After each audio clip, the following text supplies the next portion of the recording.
G'day, gymnastic skill seekers. Welcome back to another GST Junkies podcast. Stretch and Erdi. Mr. Erdi, how are you? How are we doing, guys? Not too bad.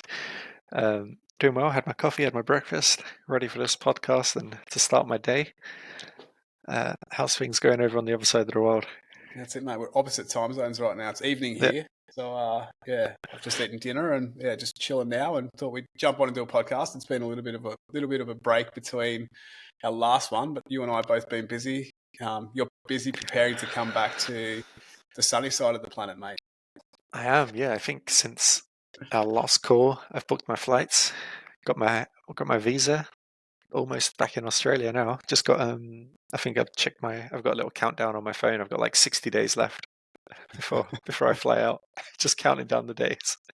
I can't believe they let you in. They must be letting anyone in these days. It's crazy. Yeah, well, you gotta have the Turkish charm. You'll be all right. You can go wherever you like. It's got to be good, mate. We get to catch up again in January, so I'm looking forward to hanging out for a few days. Hopefully, do a bit of training. We should record a podcast when we're together as well, which would be great. Yeah, we probably should do some work when we meet up. That'd be a good idea. Yeah, that's it. How's your training going, mate? How's the UK winter treating you and motivating you with training these days? Oh, not gonna lie, the UK winter's actually hit me pretty hard this time. I'm also on like quite a low calorie diet right now, or a restricted diet, let's say, and yeah, finding the motivation to train and and work as hard as usual is not quite there. But I've got to that point where I'm just in like the complacency mode. I'm like, okay, everything's okay. I'm just gonna wait until I get to Australia, and then I'll start on Monday. It's that type of mindset. Yeah.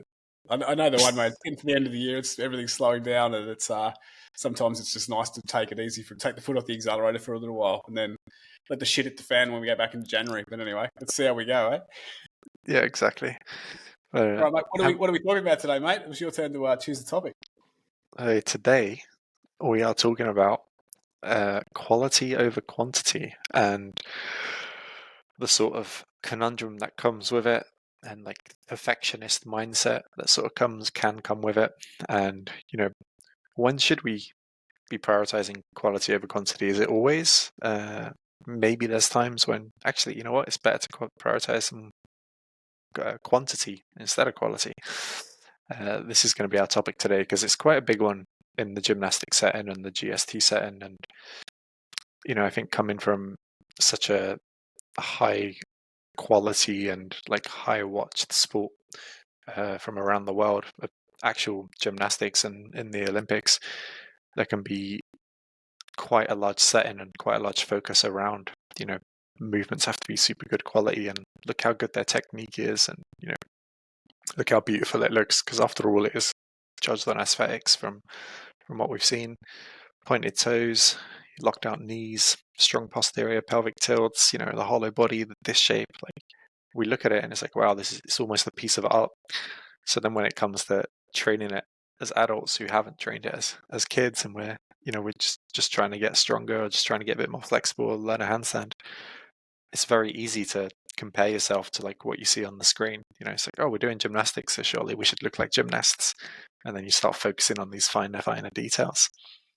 So yeah, I thought it would be a good topic to kind of discuss, especially for our audience, because where do we stand with it? What should we focus on?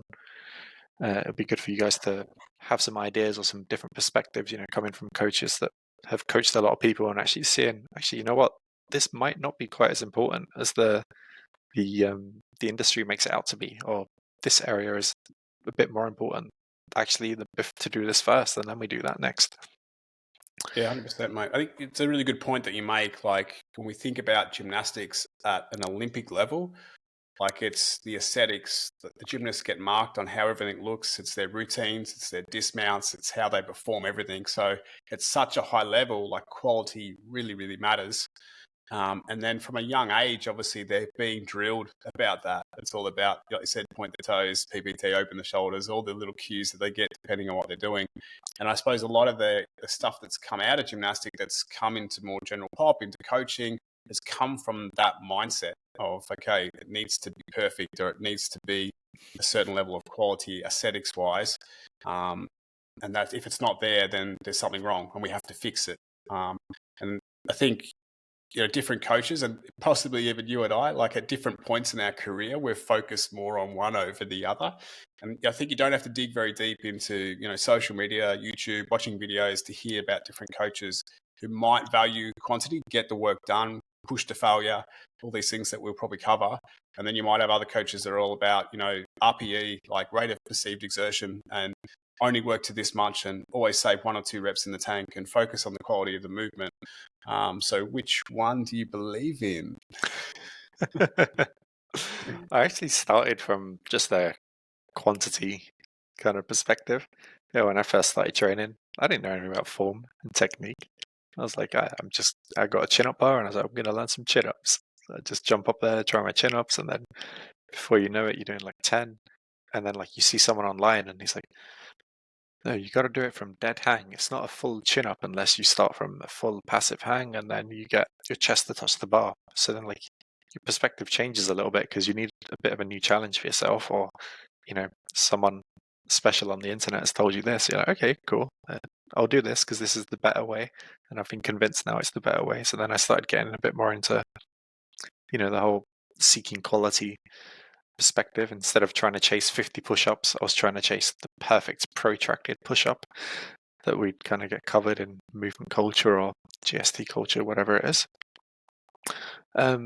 So it kind of like swung from quantity over to quality for a few years, but then it ended up doing a full circle and going back to quantity actually like a couple of years ago, when I realized it's just impossible to demand basically the highest of quality while making good progress from adults. It's not like it takes a lot longer to make linear progress while keeping perfect quality for everything. I realized if you actually let the quality drop a little bit and just focus on a bit more quantity here and there, and then you can kind of alternate. This phase we're doing a bit more quality focus work. This phase we're doing a bit more quantity focus work. If you alternate, you make much faster progress than if you just like stick to one, especially with the high end quality cues and technical form aspects. So right now it's like, I want to say I definitely focus a bit more on the quantity side of things, especially with new people, depending on who we're kind of training. But quantity usually comes first, and then it's kind of like, okay, cool. Now you've got 5 reps. Let's clean it up. Yeah, I like what you say. There's a couple of things that pop to mind. One is like our education system, and as kids going through school, we're always told to perform at our best and to do the best, and we're graded on how well we do. So I think there's this perfectionism in all of us, and a lot of people are striving for perfectionism because of our education system and the way we're taught. So it's nice to set a goal to, I want to be able to do this perfect handstand push-up, or I want to do a perfect press to handstand, or I want to do the chest to bar chin-up, whatever it is. And it comes back to maybe that idea or that education that we're getting as kids of striving to be the best that we possibly can. And then when we strip it all back, and sort of what you said, you started with the idea of quantity, and it's like, as a beginner, like the beginner's mindset shouldn't be about perfection. It should just be about exploring and play and learning the movement and knowing that I'm going to suck, embracing the suck at a certain level. Like, we could talk about Olympic lifting. Like, you go through Olympic lifting, it's such a technical thing. GST, there's so many technical elements to certain movements. And there's just no way that we can achieve all of that as a beginner. We've got to piece together individual components and start to learn how to do a snatch or how to do a push-up correctly, let's say, if we're going for quality. But like say in the long game, it's like, well, is that the best way to build strength? Is that the best way to build flexibility? Is that the best way to build, a skill by focusing on perfectionism? And I'm probably similar to you, in the start when I first started doing a lot of training, whether it was the weightlifting and then even into GST, it was more about quantity. I've just got to spend more time doing this, like expose myself to a lot of volume, and I'll get better. It's that 10,000 reps idea. But then, there's a time maybe when I started probably working a little bit more with Ito and doing a lot of stuff there, his coaches would review videos, and if you didn't have a certain quality of a movement, you would fail that movement, and you'd have to do it again and again and again until you got it to a certain level. And like that changed my mindset. Like, oh, everything has to be fucking perfect. But after a time of doing that, I was like, why? Why do we worry about this being so perfect? We can look at it and see maybe where we're going wrong and think, okay, well, we can still do this movement, but an area that is a weakness or something that we need to focus on is X, Y, and Z. And let's progress in that phase. Like you said, we could go between quality and quantity and move things around. Sorry, a bit of a rant, but yeah, they're the two things that sort of popped to mind as you started talking about, your own journey with quality and quantity and how you thought about it. Yeah, I feel like once you spent, a good 5 to 10 years in this industry or in the practice, you've probably had to kind of go like some type of full circle either way. Either you started with the quality and then realized you have to do some quantity stuff, or vice versa, because it's pretty much impossible to just kind of stick down one route. From what I've seen, it's very hard to just stick down one route and make like good progress over long periods of time. Like I feel like everyone's at some point will have to be exposed to either side of the spectrum, and then usually by the end of it, they come out with this actually relatively balanced approach once they've spent enough years in it. I think both are important. Both are very important. I don't think there's one that's more important than other. I think at a time, quality is definitely important and quantity is definitely important. So, and I think, we talked about this a little bit offline before we started. There's that individual mindset and maybe the big picture of the journey, the goal. Where are we heading? If we're heading to the Olympics, obviously it's got to be perfect. But, if we're a CrossFit athlete and we're going to the games, well, quality is probably not going to be high in the aesthetic side of things because it's like reps for time. I'm racing. Obviously, they've got their own standards. Let's say push up, it's chest to floor, arms locked out. But, other than that, they can have an arch back. They can have their hands pointing in any direction they like. It doesn't really matter in that sort of context. So what is the goal? What is the individual mindset? What are we working towards? Can obviously have a big part to play in, I suppose, the quality over quantity or the quantity over quality. Yes. Yeah, exactly. Yeah, the CrossFit will definitely have their own standards. They'll just be very different to gymnastics, right? And I think that's why sometimes we can have a bit of a high horse approach when we talk about CrossFit athletes. Like, oh, you got kip in this, kip in that, and arch back here, and banana this. But it's like, but they have their own standards, their own quality standards that they're reaching. And if they don't hit those quality standards, they're not getting their points. So it's just a different set of standards to gymnasts. But it doesn't necessarily make one better than the other or one more more important than the other. Kind of just depends what the end goal is. They're still very successful in what they do. Obviously, depending on if they make it to the games or not. You can have some shit CrossFit boxes. I think we all know that, where they won't even adhere to the CrossFit standards, and it's like that would be a low quality CrossFit box, right? If you want to think of it that way. But yeah, I do think that who you're training and what they're training for will determine a lot in terms of just how much quality is needed, or just how much of the aesthetic side of the movement is needed to be perfect. If I'm just training your normal gen pop, we're just trying to get them generally stronger, a bit more flexible, teach them a handstand. I don't want Olympic level gymnastic standards for this person. It's unnecessary. It's a waste of resources for them, a waste of resources for me, and it's just a lot of extra mental pressure that they don't need. I want them to just generally get stronger and learn some movements.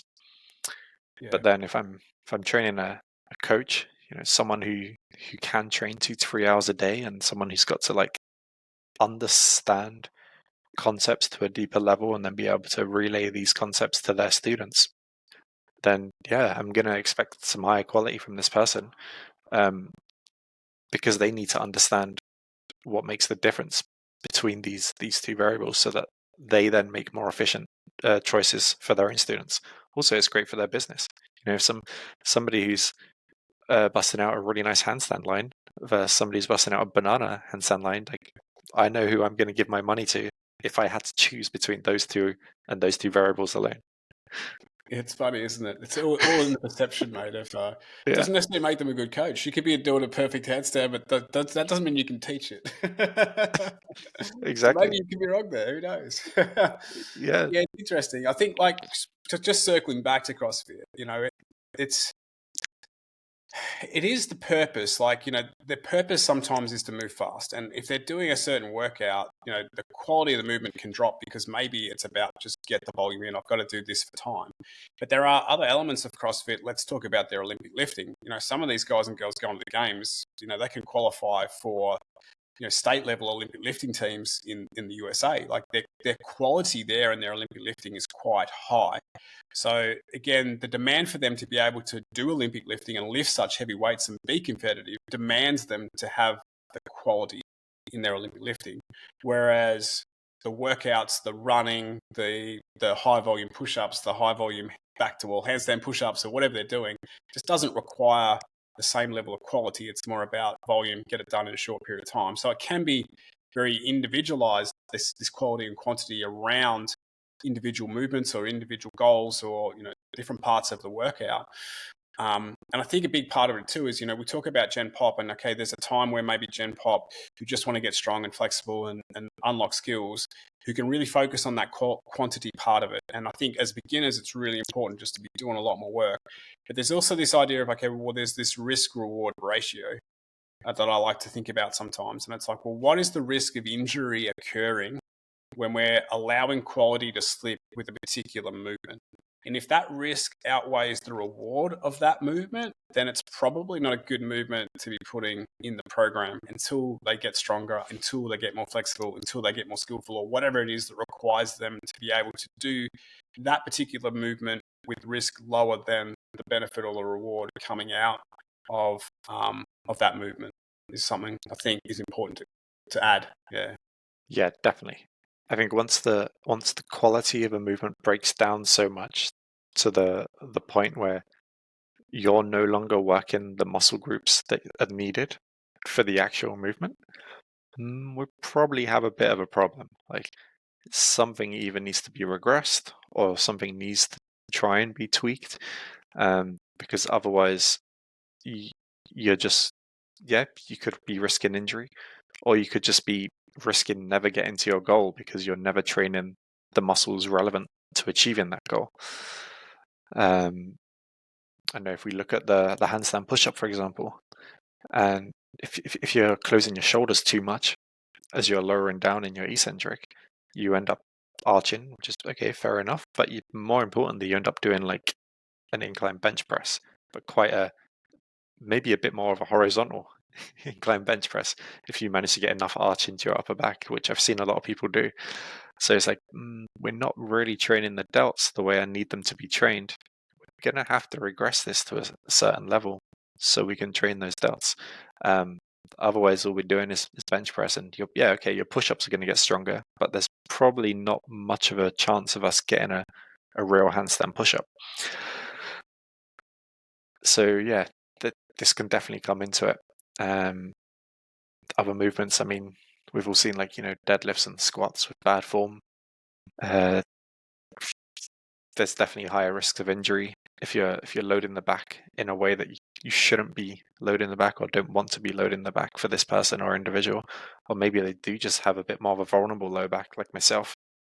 If I arch too much into my lower spine with a bar on my back, a lot of people might be able to handle that. My back can't. So I'm risking injury there. Maybe not everyone is, but I'm definitely risking injury. So I need to make sure that there is like an element of bracing and an element of good quality for my squats. Otherwise, I'm in trouble. Yeah. Yeah. I think the volume comes into that too. Like, maybe as a beginner, maybe they can't squat deep enough. And it's like, well, can they still do squats? And it's an individual thing. And sometimes it's hard to make that call. Like, you need to see how they move, how far off depth they are. Can we elevate the heels? Can that improve depth? Or do they need to be doing more split squats? It's very individual there. but it's like the volume of work can really expose people to more injury or more risk. So it's like, okay, in that 1 or 2 reps or in today's session, the risk might be a little bit low. But if we're doing squats or we're doing deadlifts where it's a lot of volume over a phase or a lot of volume over months or years, then that accumulation of bad quality is going to end up, like you sort of said, maybe training the wrong muscles, not strengthening the right muscles, but just exposing or increasing the chance of pain or injury, which we've sort of got to be careful of. So we can make the excuse, I think, in a way, and it's good to sometimes make the excuse. Like, let's say you get your first press to handstand, it's ugly as fuck. Like, knees are bent, things are all over the place, whatever. But that's 1 rep, and it's a starting point for improvement. Like, okay, let's work on getting better now. What are the things we need to work on? The squat, the deadlift, whatever, okay, if it's not the perfect rep, okay, it's a start. You've got this part of it down pat. Now we've got to think about how can we improve that. So even though we're doing quantity, I think there's still an element of quality where we're maybe striving to get the athlete or the person to move better to a certain point where risk becomes less than the reward, and it's not so high in that sort of case. So they go together, like this quality and quantity conundrum, as we spoke about. It's just the finer details. I can't say that there's one over the other, definitely. And it's that perspective of how you look at it, I suppose, and the individual goals where we want to get to. Yeah, I'd agree with that. I mean, press the handstand, there's not really any risk. You could have a messy press handstand all day and you'd probably be fine as long as you don't face plant. Yeah.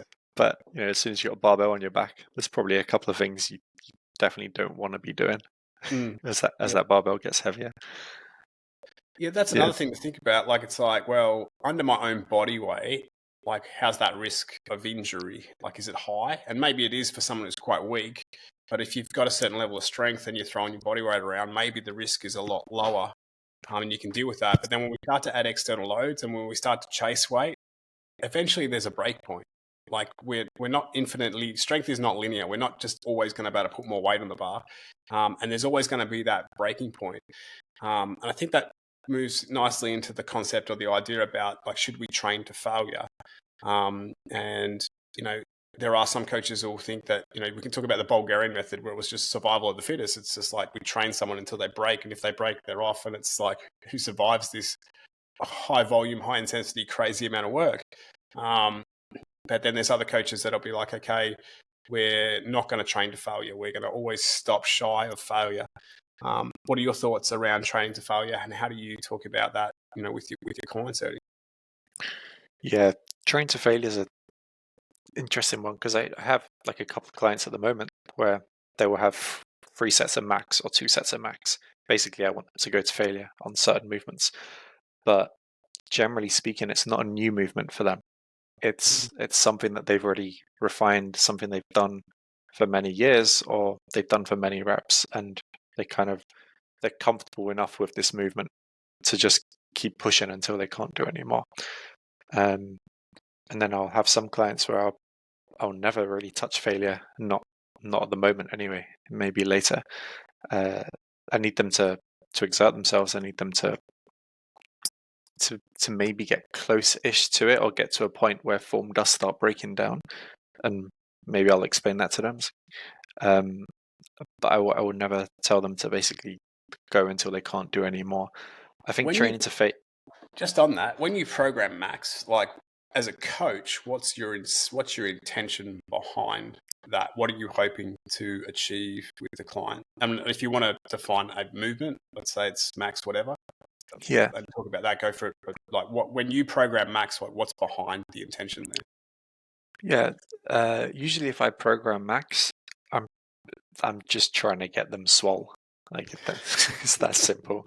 It'll be like max on push-ups or chin-ups or white. I've got a guy on max wide grip pull-ups at the moment, and like every week he's coming back with slightly more numbers. He's like, started at 5, 6, now 7. Now he's like getting to like 10, 11, 12, and can see his back growing, can see his see his shoulders growing, his rear delts, etc., his arms, things like this. I mean, don't get me wrong, you can obviously grow without it too.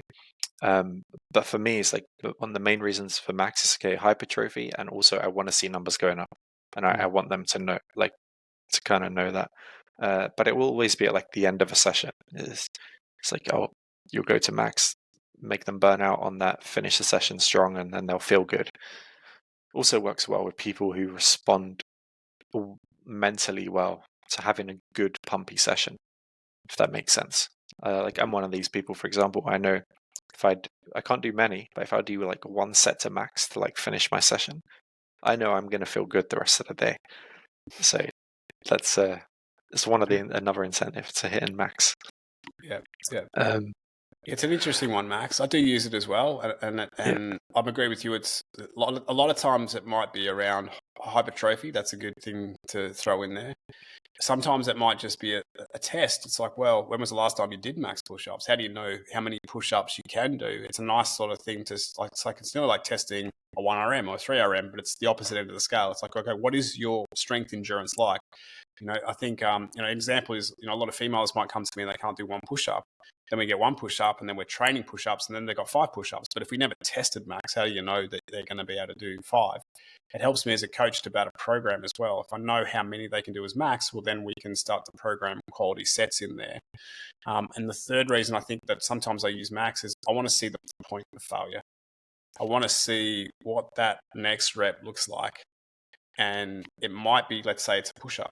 And what is the point of failure? Like, do you go down and not be able to get off the floor? Do you manage to push halfway back up and the back arches? Do you maintain the hollow body position and not be able to push off the ground at all? Like, what is the point of failure? And this can sometimes help us to decide, well, what's in the next phase? What is the point of weakness? And what is the next thing I need to strengthen more of, maybe? So sometimes I might use max just to get a perspective of, volume of work, muscle endurance, or even that point of failure. Yeah. How do your clients go with failure, mate? How do they perceive failure? Do you have any deeper meaningfuls about failing reps? Are there any tears? Like, what happens? Yeah, I mean, you got different types of people when it comes to failure. You got those who just won't ever get near it, as in they just won't want to. They don't. I mean, you can try and force them if you're with them. This is where like one-to-one coaching can really come in handy. It's like, no, you got another 2 reps in the tank, keep going. But like with online coaching, it's too late. If you see the set, like so many hours after they've posted it, after they've completed it, they send it to you. And you're like, you've had some more reps in the tank here, and like, oh, okay, I'll try next time. But they don't. You get a lot of this. Some of them do, but a lot of them won't. I think there is like quite like an inner psyche correlation to failure as well. It's like, what can this person handle mentally? How much stress can this person tolerate and deal with? Going to failure isn't easy. It's very expensive. It's a very expensive resource, both physically and mentally, because you have to be willing to push beyond the point that is either changing your form, changing your set, or something that you're not kind of able to do, but there's something. So there is something there in the muscles that will kind of keep going. Like, you ever tried going to failure on leg extensions? It's horrible because you can just keep going for a long time. You can always find more, but like mentally, it's exhausting. It's really, really tough. So yeah, I never like put it this way. Like because you can see progress without hitting failure, I don't make it a thing where like I need someone to push the failure. But there will be times when I do need someone to just try a little bit harder on their push-ups or on their handstands. And I'll reiterate that to them. I won't necessarily tell them you need to push the failure, but I'll tell them you need to put a bit more energy into this, or you need to put a bit more effort into this if I feel like their body can handle it. And then slowly the brain and the resilience will adapt. Yeah, that's it. The brain. I think your brain needs to adapt. Yeah, pretty much. Just need some therapy. It's a good point you make, because I think it comes back to that perfectionism, and I think there's a fear of failure. And it's a real shame because I don't see it as failure. And I try to work with my clients to change that mindset a little bit sometimes, because I didn't get the total number of reps, I failed, or I didn't get the whole time, so I failed, or I didn't achieve what you programmed, so I failed. And it's like, well, isn't this actually a sign that you worked as hard as you possibly could? Like, if you're lifting a weight and you don't get that last rep out, well, that's awesome, because you've pushed yourself to the brink. You've moved yourself to the limit. And for the body to adapt, sometimes we need to apply a certain amount of stress. And if you're not willing to push to the limit sometimes, the adaptation process is going to be slower. Now, I'm not saying that every set should be to failure. I don't believe that that should be the case. But there are times in our training where I think the mindset has to be, I'm going to push to failure in terms of the reps because that's a success. Because I know I'm working as hard as I possibly can here. It's like the max reps of push-ups.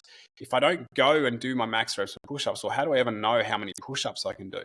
And is the program always going to be too easy for me? If I can get 5 sets of 5 push-ups, is that a success? Or is that actually you failed to work harder? Potentially you could have done 5 sets of 6 or 5 sets of 10. Like, we've got to think about that outside the box a little bit. And when we do achieve something new, when we do unlock more reps, more hold times, a new skill, like how good does that feel? And I think sometimes people just need to push a little bit harder, like you said, give a little bit more. What happens if you fail? Like, you're not losing sponsorship money, you're not losing a contract, you're not losing a gold medal. Like, what are you really risking when you fail?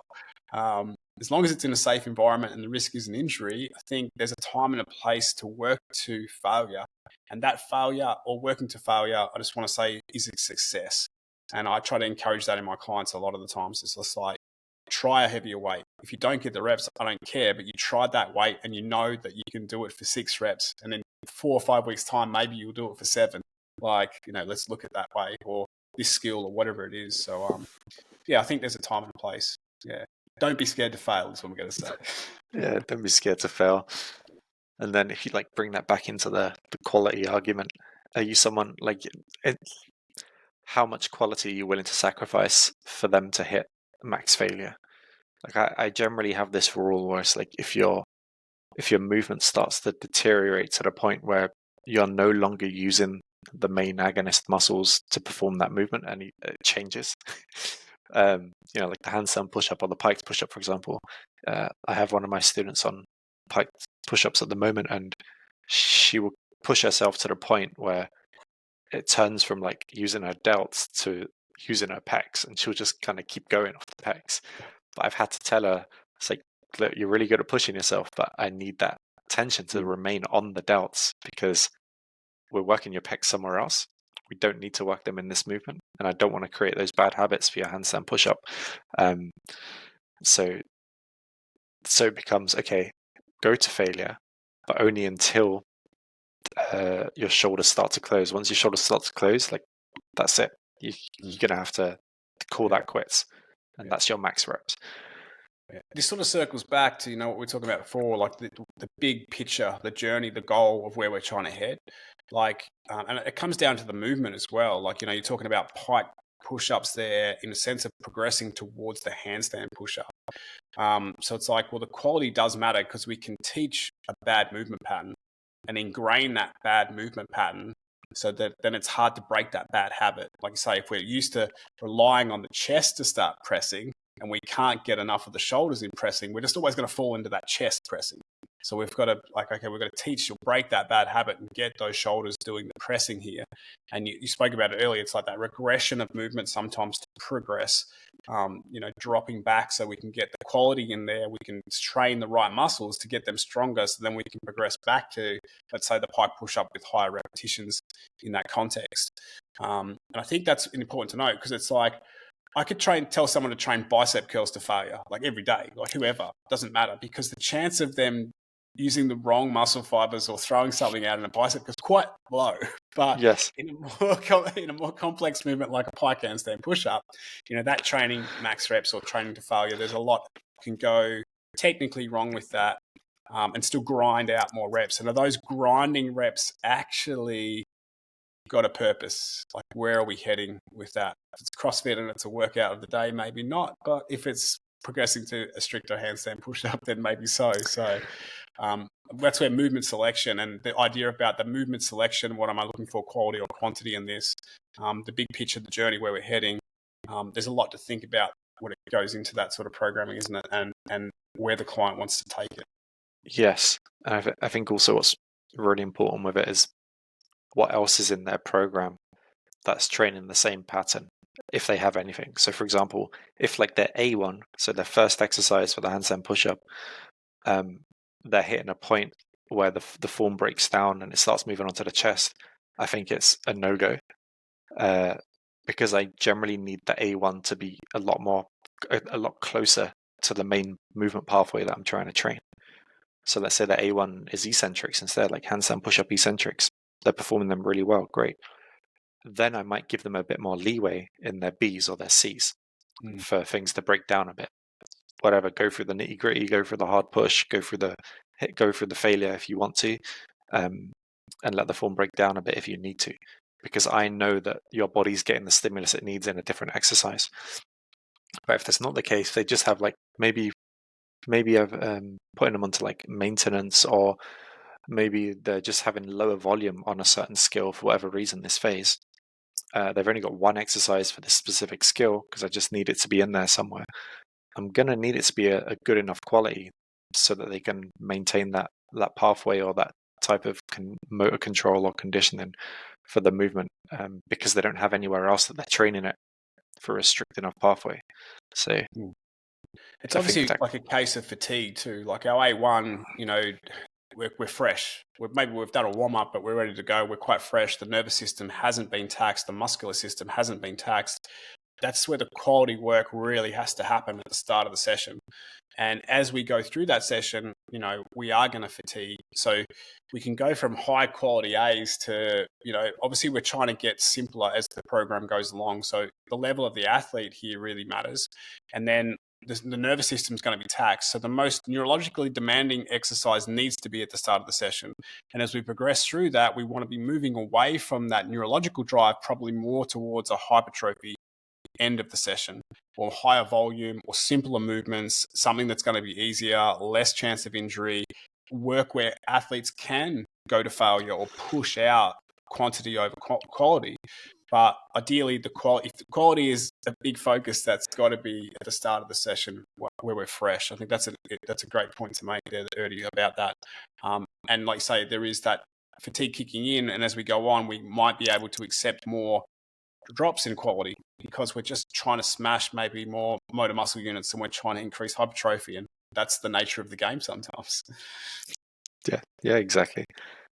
Just push through it, get it done. Like, I know you've done your important work earlier. I know you can execute the movement if we need to on demand. So at this point, just trash yourself. Yeah. It's interesting because I think strength is a really good thing with that. Like when we talk strength, like, your ability to output force is a combination of the neural drive and the cross section of the muscle.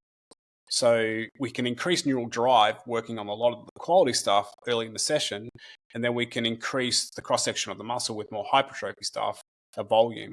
If you're not willing to put in the volume, the quantity of work, well, then you're going to struggle to build your strength because the cross section of the muscle is not going to be high. If you don't want to focus on the quality of work, then the nervous system work that you do is not going to be as great as well. So the equation of strength is we need both. We need to have the quality of movement. A lot of movements, like the handstand push-up, yeah, okay, we can do that arch back handstand push-up like you talked about before, the banana one, using more of our chest or whatever. But I'm going to argue that that's costing more energy than a tight, perfect rep handstand push-up. Like once you've built the ability to be able to do a strict handstand push-up with tighter form, I reckon you're going to progress a lot faster in terms of the volume of reps you can get out and the strength gains than if you kept trying to do that banana rep push-up.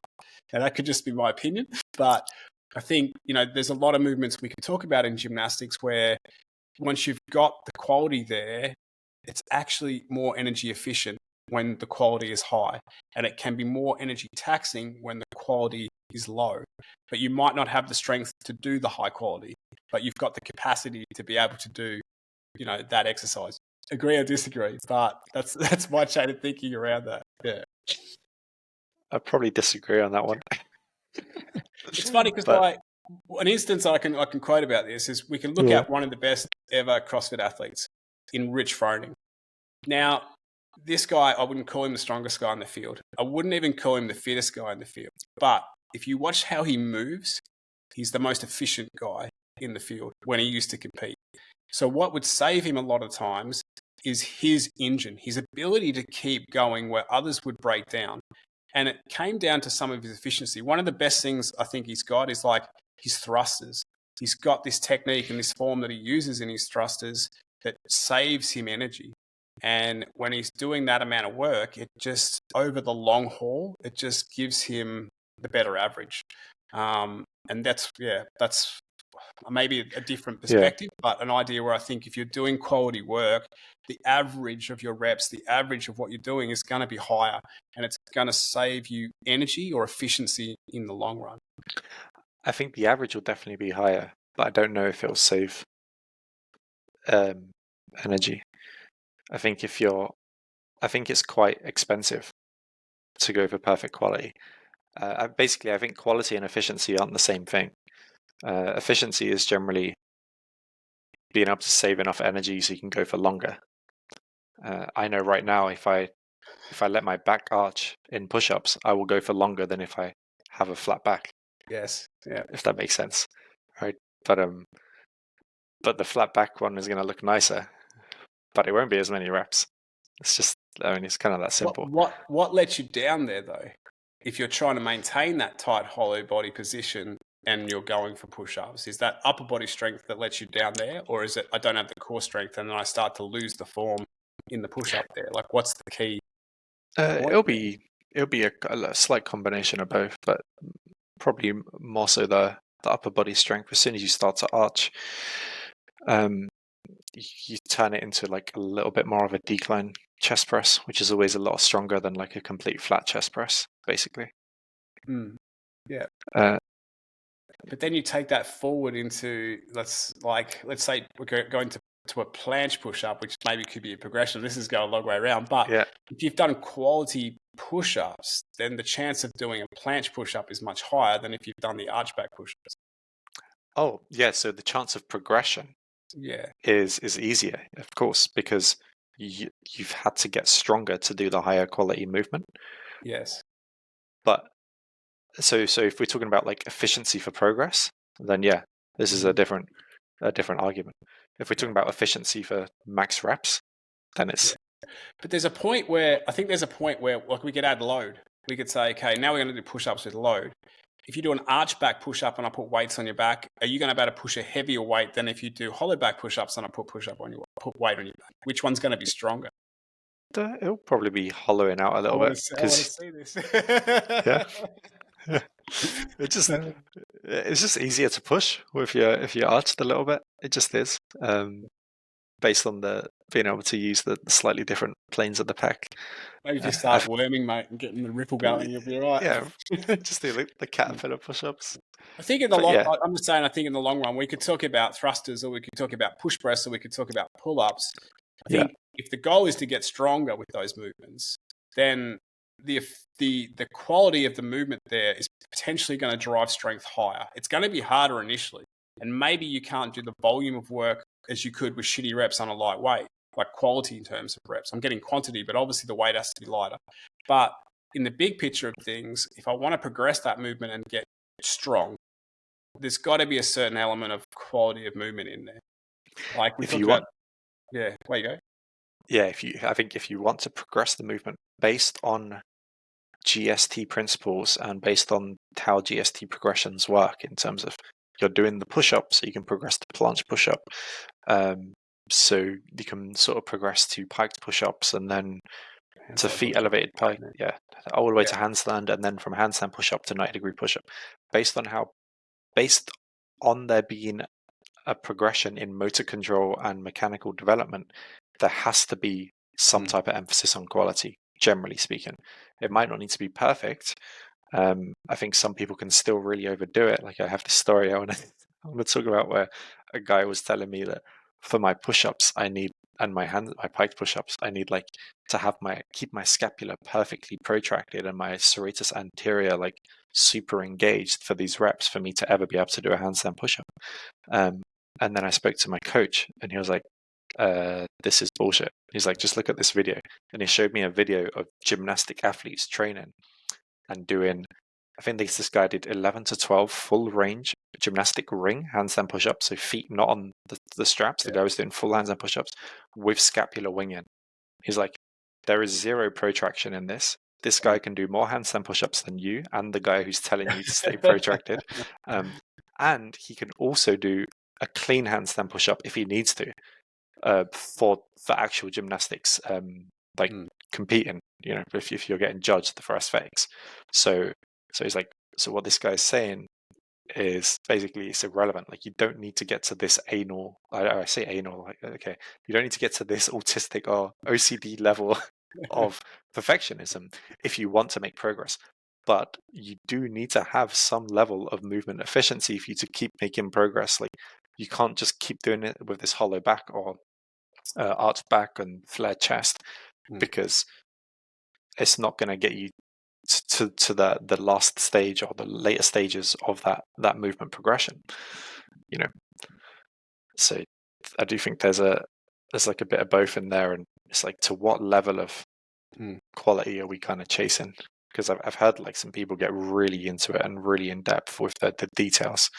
It's like, it's probably not relevant. Yeah, I think, like I said before, it comes back to the individual where they want to get to. Like, some people just want to be able to stand on their hands and do a handstand. And does the line need to be perfect? No, it doesn't.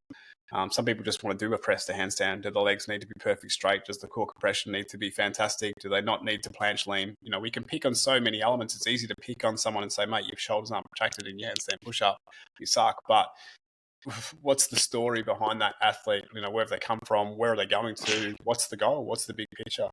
I don't think we have to have that perfectionism there sometimes. It's just like being able to enjoy the journey, being able to unlock new skills, being able to see progress in our strength, whether that's more reps, whether that's more weight, whatever it is. And that can come from quality or quantity. I think that's definitely important.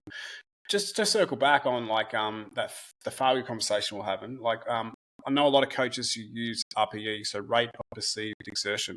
What are your thoughts around RPE? Have you used RPE? I'm interested to hear that. I think it definitely works. I used to work in a pure gym where there were some like upcoming powerlifters in there. Some of them were staff members and some of them were just members, but they'd all train together. And I was looking at their programs because one of them was a powerlifting coach as well, and he would use RPE in a lot of the programming. And this same guy went on to being like in the UK top 3 powerlifters. So I would never say RPE never works. It doesn't work. This is the thing.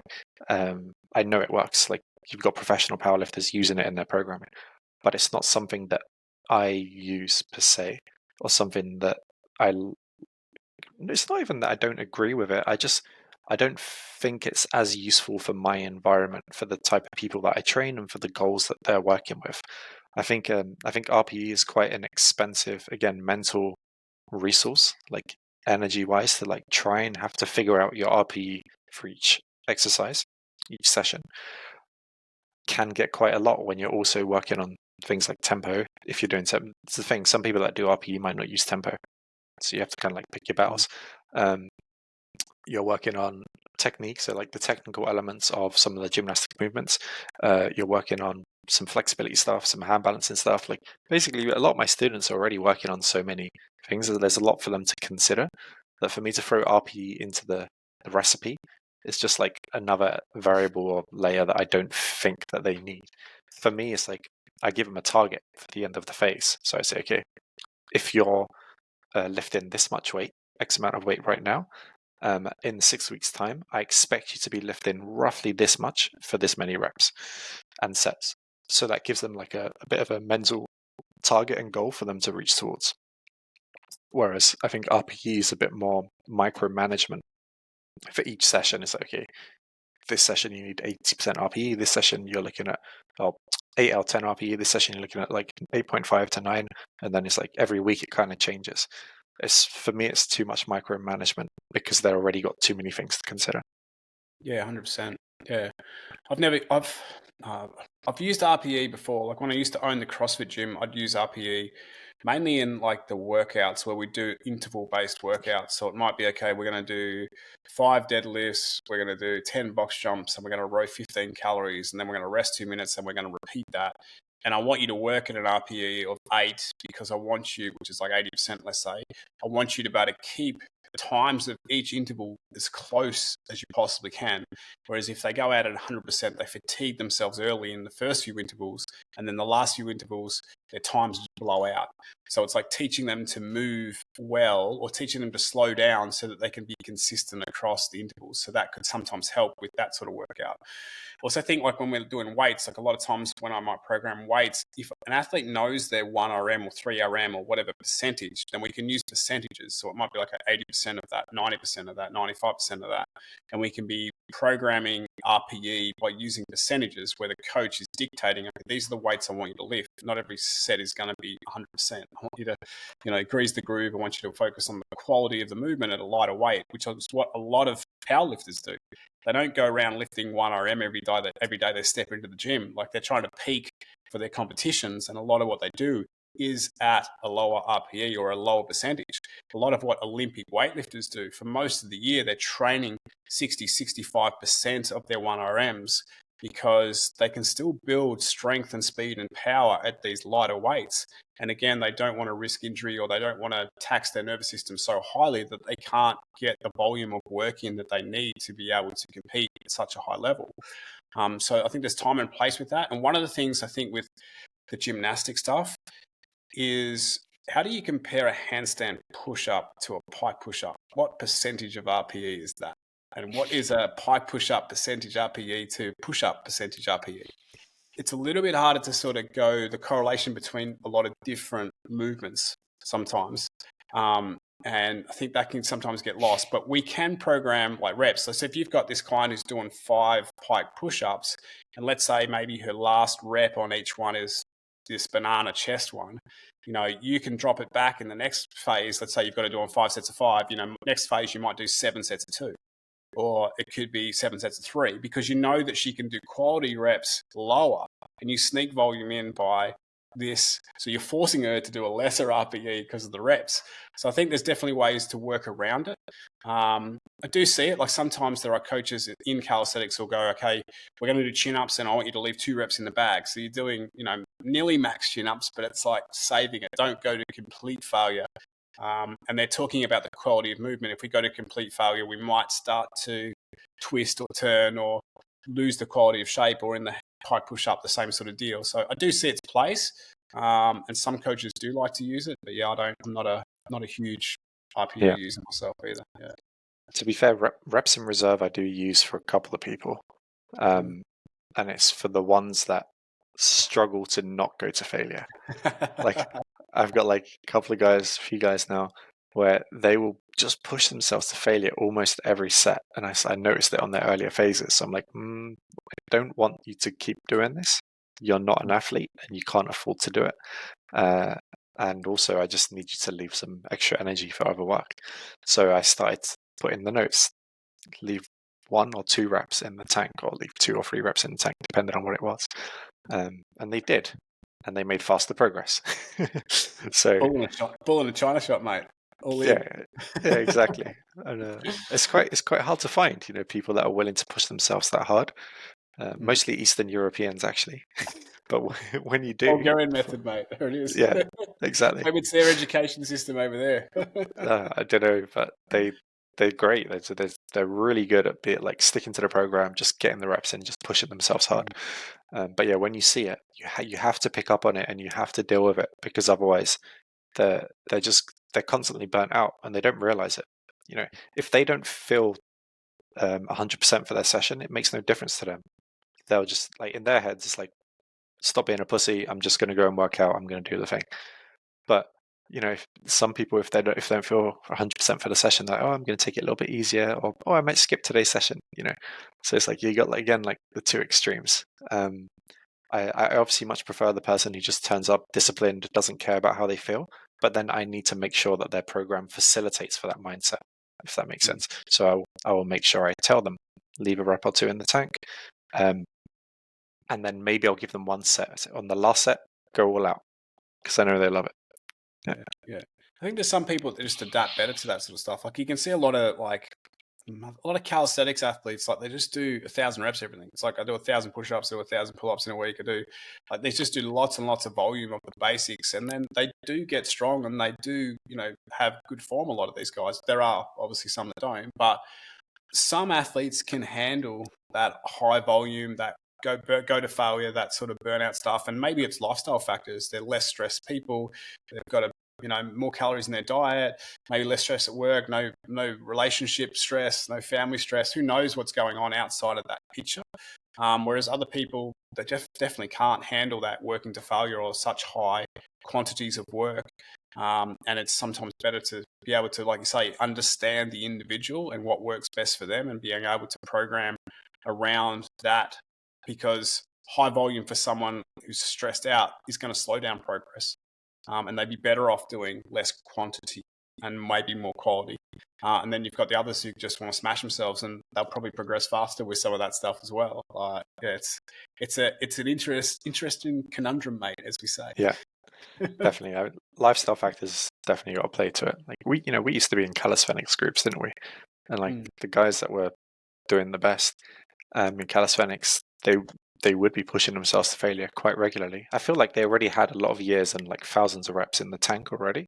Whether or not they were pushing themselves to failure at the beginning, we don't fully know. But in their sessions, they definitely were, like 5 years, 10 years down the line. But then when we looked at them, like calisthenics was their life.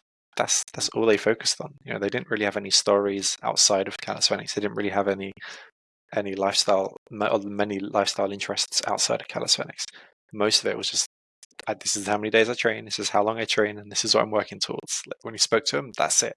Yeah. So definitely. There's a guy that used to come to our gym, and he used to do all the calisthenics work in the gym. And he'd come and he'd train himself for like 3 hours. And, he'd do 10 sets of pull-ups and 10 sets of dips and 10 sets of everything. And he would just go to complete failure. Now, this dude was ripped, built like a brick shit house. And he was just really good at that. But that's the way he trained himself for years. But then the other thing is he trained 3 times a week. Like he trained hard when he trained, and he trained for long periods, but then he had rest. And then he'd come back and he'd train hard again. Sometimes we don't see that. We just sort of see these guys doing crazy workouts, but we don't see the rest and stuff that goes in there. But then his job wasn't a stressful job. He used to drive a van and do deliveries all the time, so he'd sit in the car and drive and do whatever. And then he'd come to the gym and he'd be full energy and away he'd go. So, it's it for that, isn't it? And he probably got 8 hours of sleep every night, no worries. Definitely did. I remember. Yeah. Oh, he was a beast, mate, and he still is, and he still trains. Probably still trains the same way now, but that's what his body's used to. That's the way he's got used to his training. And I'm not going to say the quality of all his movements were great, but it was pretty high with most stuff. And the stuff that wasn't perfect was probably new skills that he was trying to unlock. And you give the guy a couple of months, and then he'd have it, and he'd be like, "Damn, how does he progress so fast?" Just a beast. That's a guy with a very big base and a very big will for his practice. Is like you said, 3 days a week, but 3 long days in those weeks. Train and sleeps well, recovers well, but again, doesn't really do much outside of it. It does. I remember he had a wife and he had a kid as well, didn't he? But he seemed like to have quite a flexible lifestyle in terms of he could just pick and choose his own hours and do what he wanted to do. What he wanted to do. I don't think he was a stay-at-home dad very much, mate, to be honest. But anyway. No. Question on this then. So we've talked a lot about skill. We've talked a bit about strength and the quality and quantity. How do you use quality and quantity in flexibility training? Oh, okay. Yeah, so this is quite different. I think, like we were saying with, something like Olympic lifting, you can't risk having shit quality, right? It needs to kind of be there. And sometimes different movements will require different levels of focus or of intention. With flexibility, if we're kind of going for the main position, so let's say, because in flexibility, like I see flexibility development as you have the main positions you're trying to actually get flexible in. Because I come from, again, like a GST perspective on flexibility training. We're looking at the big 5, the head to toe or pike, the pancake, middle split, bridge, and the front split. So those 5 things would be considered like main positions. Like we're trying to do them properly and do them well, because we need them to look to a certain extent, but we also need the muscles to be stretching in specific ways. And that's where quality might be quite important. But then we have like the accessory movements, which help teach us those positions and help teach us how to use certain muscles. For example, I need your hip flexors to get stronger for the front split, and for the pike, I need that front leg to be straight in front of you. But for that to happen, I need the hip flexors and quads to be stronger. So we're going to be doing some front scales, basically like standing, lifting the leg up, pulling it back down, up, down, or maybe doing like knee raises with a kettlebell on your foot. I never actually gave you this drill, but something I've been using recently is like a weighted hip flexor raise. There might be times when I don't mind about the quality dropping, because I just need you to trash those hip flexors. It's almost like strength training for the hip flexors. But then after that exercise, I expect a good quality Jefferson curl. I expect you to do a good quality movement here, the way you're focusing on the stretch in the right place, and you're focusing on spinal articulation and the hips roll in as you get lower into the Jefferson curl, because I need the stretch to be in the right areas so you can kind of get a bit more flexible there. I think it kind of comes down to like if there's a certain area that you're trying to stretch or a certain pose you're trying to recreate physically, you need the quality to be quite high. But if there's a muscle that you're trying to get stronger, specifically agonists, like through shortening that muscle, then you can probably afford a bit more of the quantity over quality perspective. I mean, obviously, a big part of flexibility training, we talk about the agonist, antagonist, and we talk about strengthening the opposite muscles, like obviously to pull us into certain stretches. So like the strength ideas or mentality we've talked around quality and quantity probably apply for that. But yeah, there is that idea of like holding long stretches and static stretches, or the quality of the stretch. And I think a part of it, like, and it really comes down like education, like educating the body how to set up for the big five. I like to add big six because I think the German hang should be in there, but that could be a talk about something for another time. But anyway, I think like there's a lot of education about teaching the body what that right position is. And we talk a lot about sensation, how that feels. And I think like when quality maybe lacks in a lot of the big five, it actually comes back to not understanding or not being able to get into the right position or the right shape. And let's say that could be to do with hip internal rotation or hip external rotation, or it could be the tight hip flexors or the weak hip flexors. And there's all these little elements, or you said accessory work that we're going to work to help us get into the big five. And like that accessory work could be where the quantity of work comes in, where we're trying to do a certain amount of strength training or stretching to improve the position of the big five, which is the quality of those, those end movements, like you sort of said. It's a hard one to like define, isn't it? Or it's a hard one to sort of, I'm trying to think of a clear way to talk about it, but in my mind, that's what I'm sort of picturing. We're trying to work to this, let's say, aesthetic style of, let's say, the front splits, where the hips have to be square, the torso's upright, the ball bag's on the ground, whatever you want to say. We're trying to get to that position. But what's stopping us, and what can we do to fix those limitations that are stopping us from getting the aesthetics or the quality in that front splits? Would you agree? Yeah, like essentially the aesthetics of those positions can only happen if you have built enough in the right areas, if the right engines have been fine-tuned enough, the right parts of the body have been fine-tuned enough, the right muscles have been stretched or strengthened, then you can produce a high quality kind of front split, if that makes sense. So if you don't have enough hip extension, you're not going to, doesn't matter how much you try, you're just not going to get a squared hip front split. If you don't have enough hip flexion on the front leg, you won't get a very well squared hip front split. So it becomes like an engineering process. Yeah. So if we switch that and we talk about the gymnastics bridge, let's say, so we're trying to get into the gymnastics bridge. It's that arch, hands on the ground, feet on the ground, glutes are contracted, we're lifting right up, and we've got that really strong arch in that gymnastics bridge. The quality of that gymnastics bridge, like to get it into like what a gymnast has, is amazing. Most of us are probably never going to get there. So, and then a lot of us are going to be super, super, super tight. Like a lot of adults really struggle with that openness of the shoulder and that thoracic spine extension. So how much do you let the quality there drop? And what are we trying to train? If the quality isn't there, are we trying to get more quantity? Are you trying to get more quantity into back extension, shoulder flexion? Like what's going on in your mind when you're programming, let's say, a gymnastics bridge for someone that's really stiff? And talk a little about quality and quantity if you can. Yeah, because this might be where we need to define what do we mean by a good quality bridge? Because obviously, if you don't have the perfect bridge, does it mean that you shouldn't be doing bridge? If you're in a bridge, the arms are locked, but the shoulders don't open to 180 degrees, or the hips aren't opening to 180 degrees. Does that mean you shouldn't be doing the bridge until you can do those things? Or what if you're trying to do a bridge, but the elbows are bent, but the hips are nice and open? Again, does that mean you shouldn't be doing the bridge? You should be doing something else.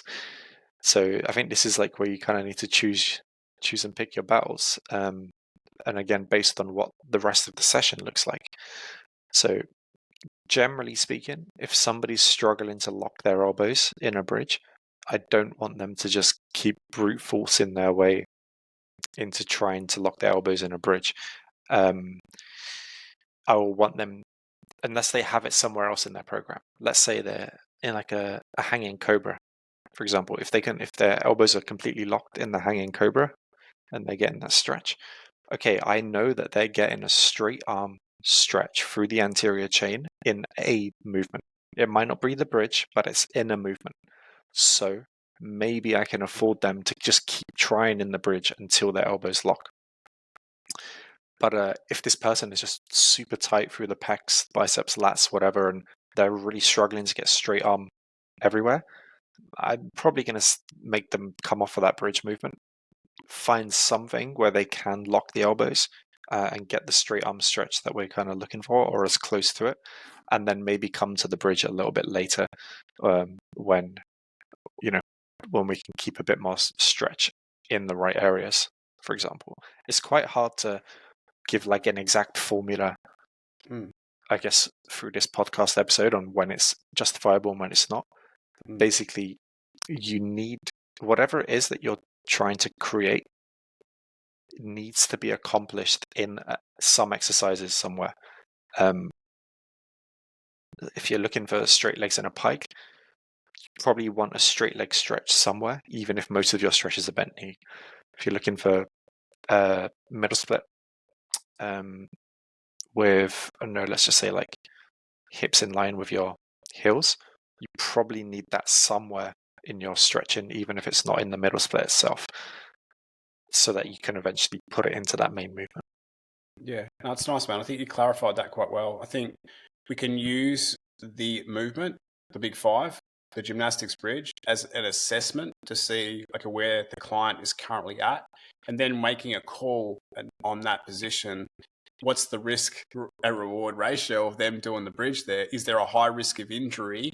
And could I choose a different movement there that's going to help them get the shoulder flexion / spinal extension that they need with less chance of injury? So the Cobra is a nice variation there. It's probably going to be a lot less risk in terms of getting injured than forcing them to do, long holds in the bridge or bridge push-ups or whatever else is there that might not help them progress there. The risk is high, the chance of injury is high, the reward is not as beneficial as hanging out in the Cobra position.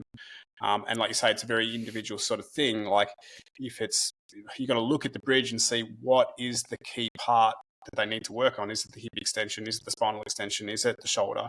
And then it's like, well, can we keep pushing them in the bridge? And is that going to help them with this? Or do we need to find a different movement that's going to allow them to move forward with the progress on the bridge, and we come back to that again later. So I think that's a good way to sort of break it down. The quality of the bridge is not high enough. The risk of the reward is not in the ratio we want to see. So therefore, we move to something else where the quality can be high. And we can train maybe even more quantity in that because the quality is high, and then we can come back to the bridge and hopefully see the quality improvement, if I summarize correctly what you say, mate. Yeah, pretty much. Exactly. Sometimes I just need to test it for 6 weeks. Sometimes I'm like, you know what? I'm not entirely sure if we just keep trying this bridge, if it will get better or if it won't. So what I'm going to do is I'm just going to give it to you for the next 6 weeks. We're going to reassess in 6 weeks' time. If it's improved, we're going to keep going. If there's been little to no improvement, I'm going to take it out and I'm going to approach this from a different angle. Yeah. Sometimes that can be warranted because, again, there's no rush. Like, there's no deadline. I want obviously want everyone to make progress. But if they have like a multi-level list of goals and program that they're doing some strength, they're doing handstands, and they're doing flexibility, and part of that flexibility is like 4 or 5 different poses, one of them being the bridge. I'm not going to give them like a full-on hour bridge session because they've already got so much in their program. Whereas if I can give someone a full-on hour bridge session, it's like, great, whatever. I know that in that hour, I'm going to be able to hit everything that I need to hit to make this bridge perfect.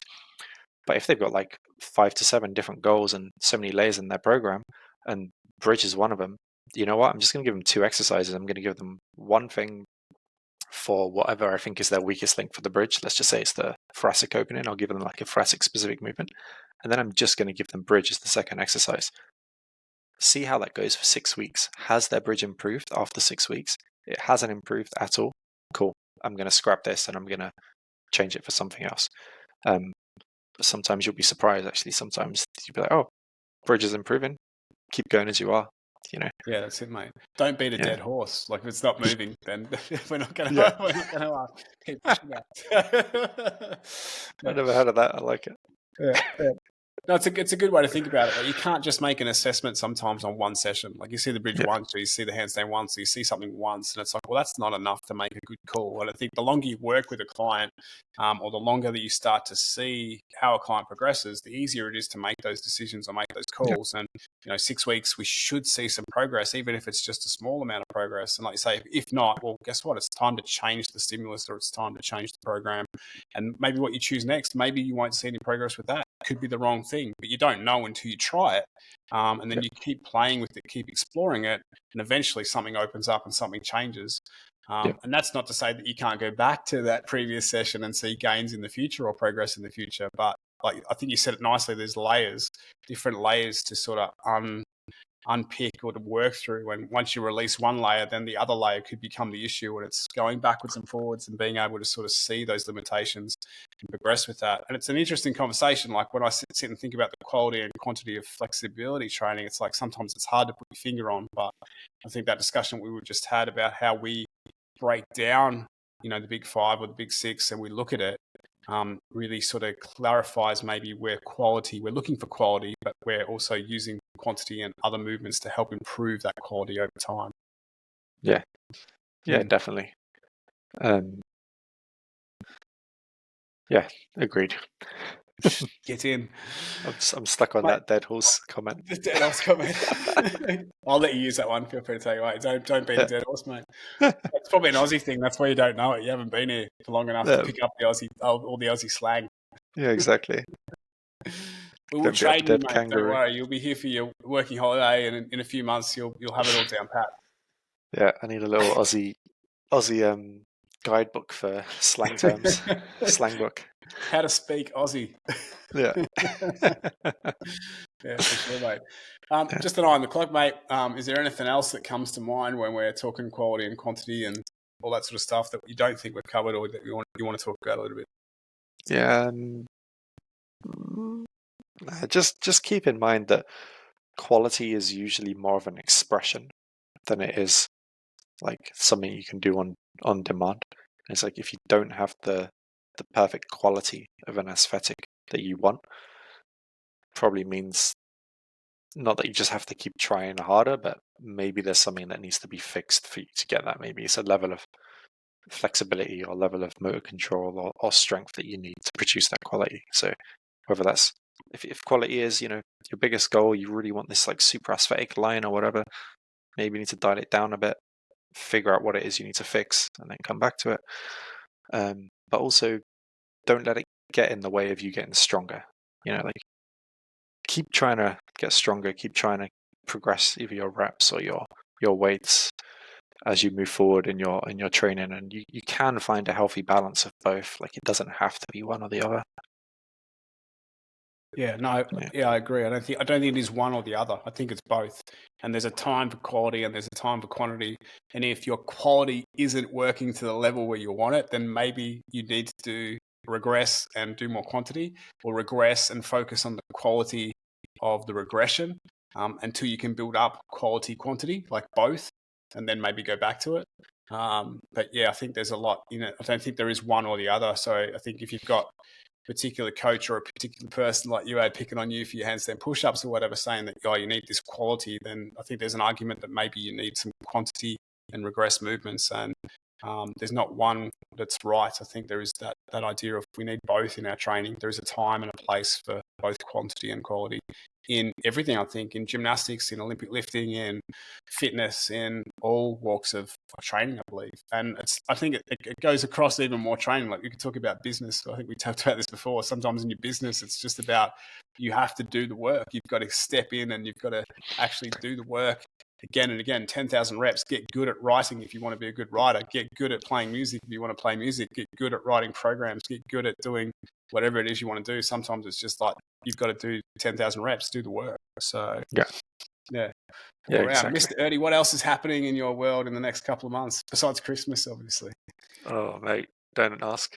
So the next couple of months is flat. I've got nothing going on other than just normal coaching, normal bit of training, and just a bit of working. To be honest, I don't have any new updates or projects for you guys. Once I get settled in Oz, I'll probably try to try and sort a few things out. But for now, it's just going to be standard online coaching, probably a few more posts here and there, and hopefully another podcast before we leave for Australia. We get one more in before the end of the year, mate. Hopefully, fingers crossed, that'll be good. Yeah. How about yourself? Yeah, it's one of those things. I'm pretty busy with clients, which has been great. Been busy building some more programs. So I've got a couple of free programs on the website. One's core compression and forward fold flexibility. The other one I've just finished building is like an adult beginners handstand program. So if you've got a fear of being upside down on your hands and you don't know where to start that journey, I suggest you visit the tstmethod.com website and check out the free program. It's only just gone live, so I haven't really talked about it too much, but it's up there if you want to check it out. I want to make more programs, more templates for sort of basic skills. So that's one of my goals for the new year. Just playing with that and trying to think about that a lot more. We're looking to stay in this part of the world. So we're in South Australia on the Eyre Peninsula right now. So we're about to end our house share for those who've been following my stories and know that I'm doing a house swap at the moment, sort of thing. So we're going to start renting a property here. But yeah, I'm looking forward to catching up with you in January, mate. And if you haven't been training too hard, I should be able to beast you in training. So that'll be good. Get one up on you. Easy. Eat no concerns. All the Aussie sunshine where you're suffering in the UK with all the darkness. So yeah, I'm getting vitamin 0 at the moment. Loads of it. Yeah, that's it, mate. If people want to find out more about you and what you do, where should they find you? You can find me on my Instagram. It's probably the best place. That's where I'm most active at the moment, at Learning to Human. That's your best bet right now. Or the website is www.learningtohuman.co.uk. Yeah, sweet, mate. Should be good. Are you going to run retreats in Australia when you get here? Oh, hopefully. You know what? I might try and do a wilderness camping spearfishing retreat with some handstands somewhere in there. Although I need to know if I'm allowed to do that. I don't know if my insurance covers shooting fish with guns. Yeah, that's always tricky, isn't it, mate? So damn insurance. Yeah. Once I'm settled, who knows? Maybe we'll do something together out there. That'll be fun. Yeah, that'll be fun, mate. We'll have to look into that and see how we go. Yeah. Right, dude. On that, we better finish up. It's getting late here, but it's been great to chat quality and quantity, and I'm sure people will take some great tits and tats out of that. Little cues, little bits of information that'll hopefully help them to progress with their GST. Hopefully.